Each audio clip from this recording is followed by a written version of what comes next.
In this lecture, we will learn how to give a dimension to an isometric drawing. Go to Annotation, click on Standard, then select a Standard. Now, select Dimension.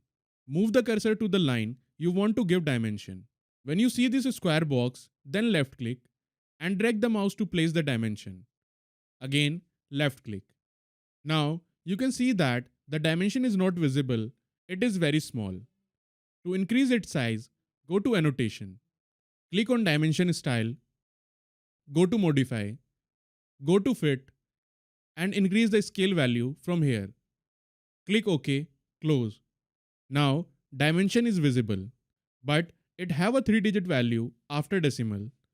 Go to Dimension Style, Modify, go to Primary Units, go to Precision, and select 2 decimal. OK, and close. Now, it has a 2 decimal unit. Now, we will see several other dimension style setting. The command for dimension style is D, that is dim style. Modify, go to text.